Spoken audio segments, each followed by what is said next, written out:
ईसा और पापिनी स्त्री की कहानी। किसी फरीसी ने उनसे विनती की कि मेरे साथ भोजन कर। वह उस फरीसी के घर में जाकर भोजन करने बैठा। वहां उस नगर की एक पापिनी स्त्री यह जानकर कि वह फरीसी के घर में भोजन करने बैठा है, संगमरमर के पात्र में इत्र लाई और उसके पांव के पास पीछे खड़े होकर रोती हुई उसके पांवों को आंसू से भिगोने और अपने सर के बाल से पोंछने लगी और उसके पांव बार बार चूमकर उस पर इत्र मला।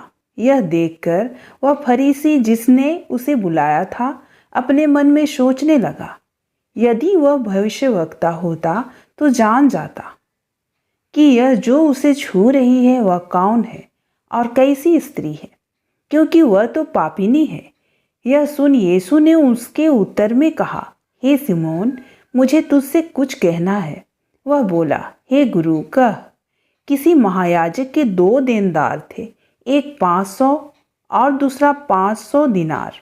जबकि उसके पास वापस लौटाने को कुछ न रहा तो उसने दोनों को क्षमा कर दिया। अतः उसमें से कौन उससे अधिक प्रेम रखेगा?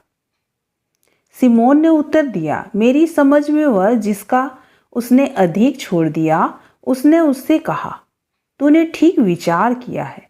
और उस स्त्री की ओर फिर कर उसने सिमोन से कहा, क्या तू इस स्त्री को देखता है? मैं तेरे घर में आया, परंतु तूने मेरे पांव धोने के लिए पानी नहीं दिए, पर उसने मेरे पांव आंसुओं से भिगोया और अपने बालों से पोंछा। तूने मुझे चुम्बन न दिया, पर जब से मैं आया हूँ तब से इसने मेरे पाँवों का चुम्बन न छोड़ा।